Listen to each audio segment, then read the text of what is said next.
The statues looked so real. Too real. Ethan ran his fingers over the cold, marble-like face of a man frozen in terror, his mouth open in a silent scream, eyes wide with fear. He shivered.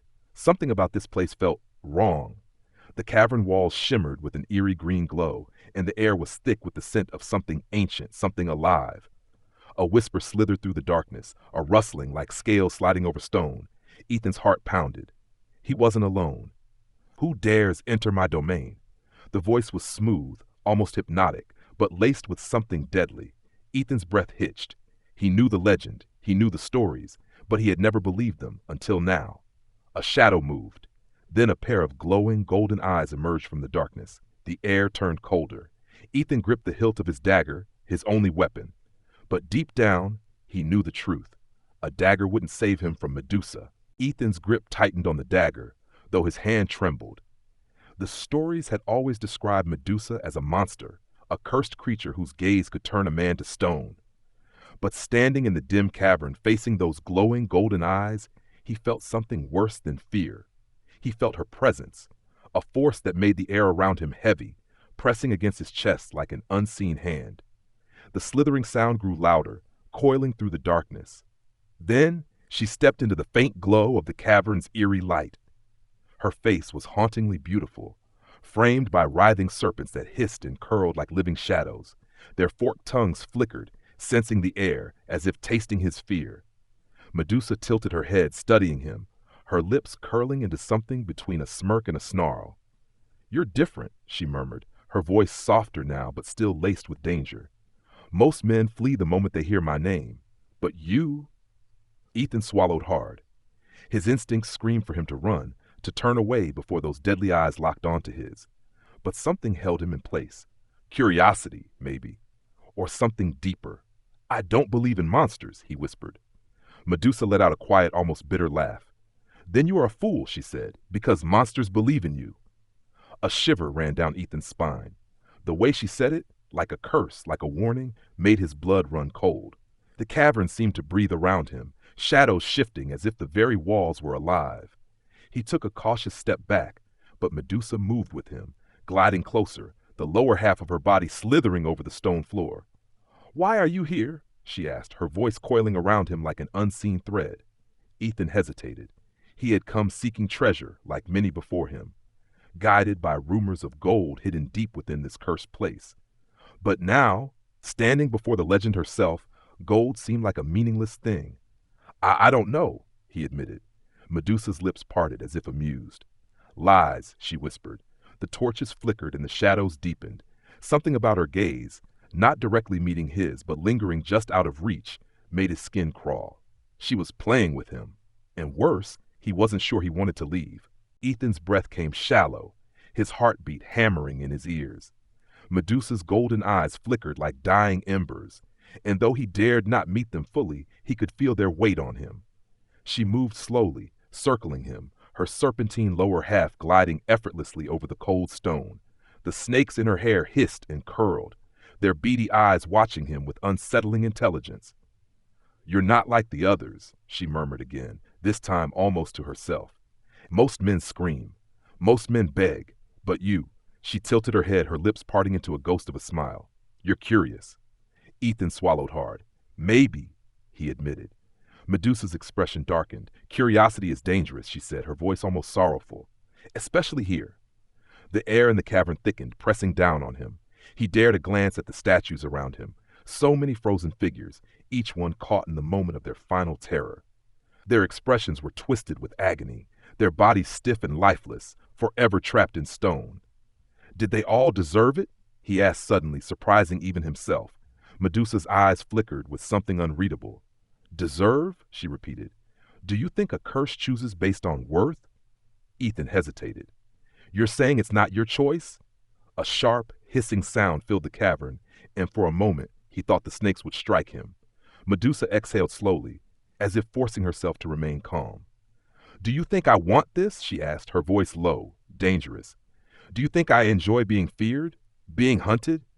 She took another step closer, and though Ethan still refused to meet her full gaze, he could see the anguish in her face.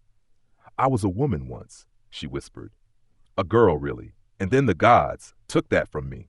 They took my face, my freedom, my life, and left me with this. Her fingers brushed the writhing serpents in her hair, and they curled around her hand almost gently. Ethan's throat tightened. He had heard the stories. Medusa, the monster. Medusa, the cursed. But now, standing before her, seeing the pain behind her words, he realized something. The legends had never told the full truth. Then why not leave this place, he asked. Why stay? A cold silence followed. The shadows seemed to stretch, swallowing what little light remained. Medusa's lips curled, but there was no amusement in it this time. Only sadness. Where would I go? She whispered. No matter where I turn, all who look upon me turn to stone. The world does not welcome me, so I remain here in the darkness, surrounded by the dead. Ethan's grip on his dagger loosened. He had come expecting to face a monster. But what he found instead was something far worse, a soul abandoned by the world. But even as sympathy stirred within him, the weight of danger still loomed, because Medusa was right.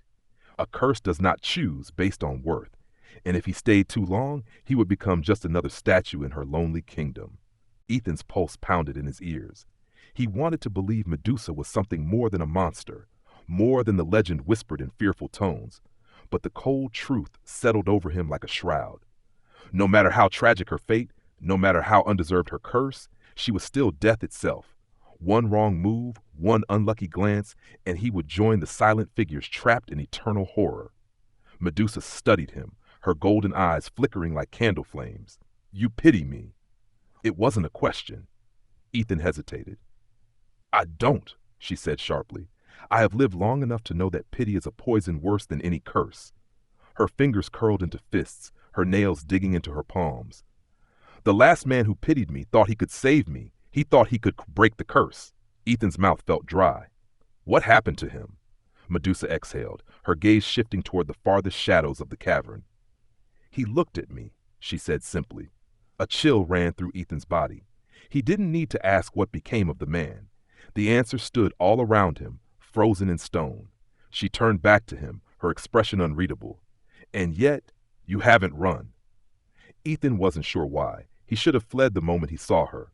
But something rooted him here, something more powerful than fear.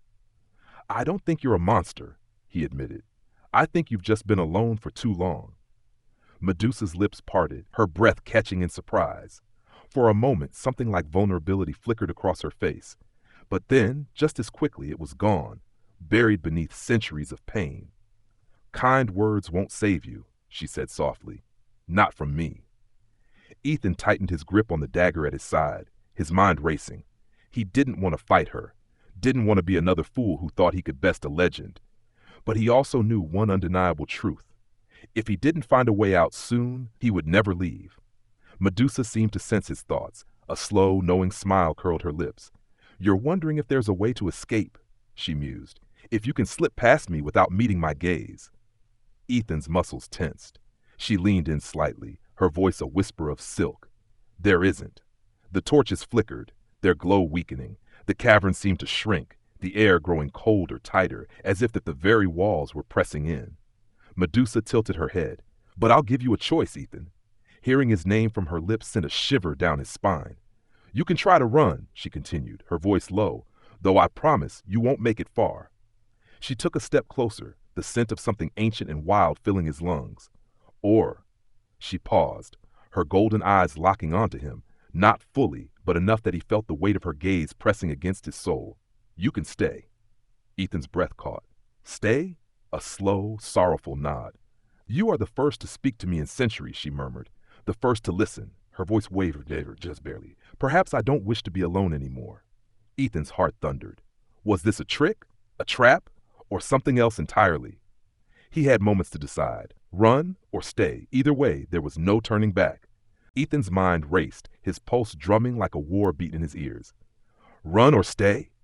It sounded so simple, but in Medusa's gaze, just out of reach of direct contact, he saw something deeper. A plea? A warning? He wasn't sure. His body screamed at him to run. His instincts told him that whatever this was, this moment, this invitation, it wasn't natural. And yet another part of him, something buried deep, whispered that maybe she was telling the truth. Maybe she was just lonely. Ethan's fingers brushed the dagger at his side. If he stayed, what would happen? Would she let him live? Or would he become another stone figure in her forsaken tomb, frozen in place while she whispered stories to him for eternity? No, he couldn't take that risk. His voice faltered, thick with the weight of his choice.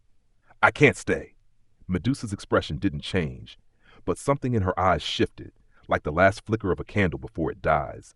The air in the cavern turned colder. I thought so. Her voice was barely above a whisper. Ethan took a step back. She didn't move, didn't reach for him, didn't hiss or strike.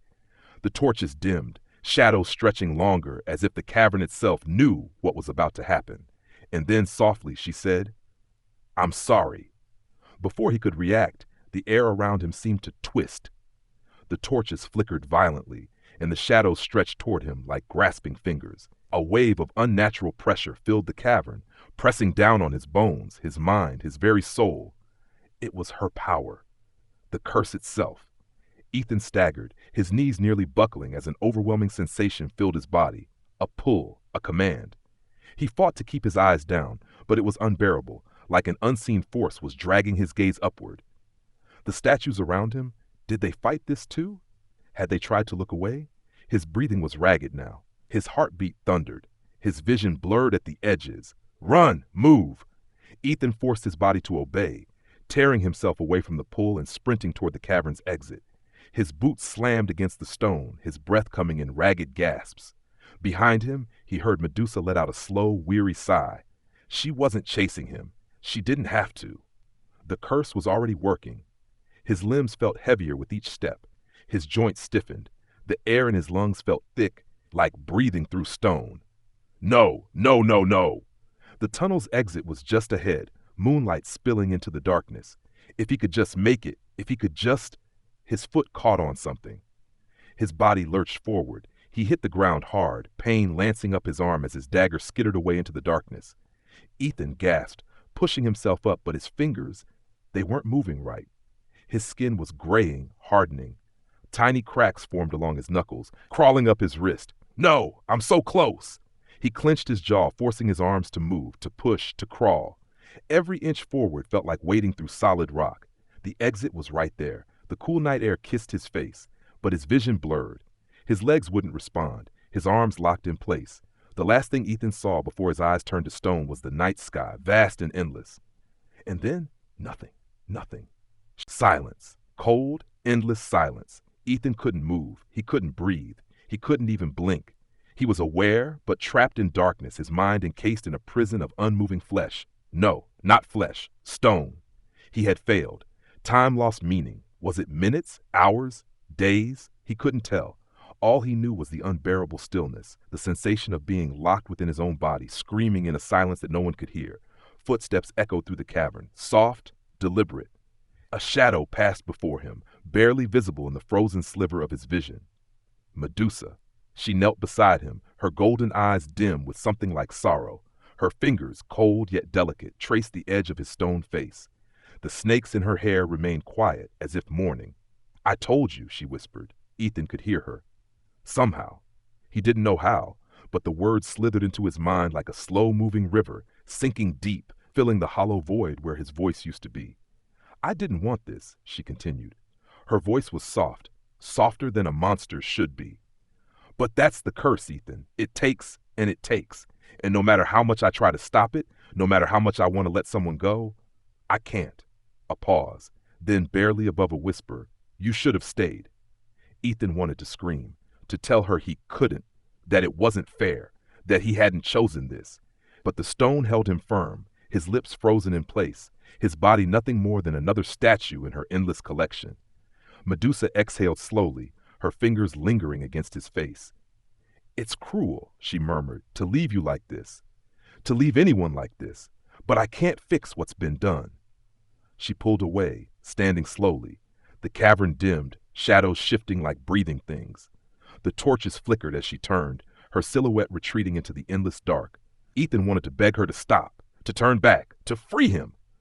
But then her voice, barely a whisper, nearly swallowed by the vast emptiness, slipped through the silence one last time. I'll talk to you again tomorrow. And then she was gone. Ethan was alone. Forever. The end.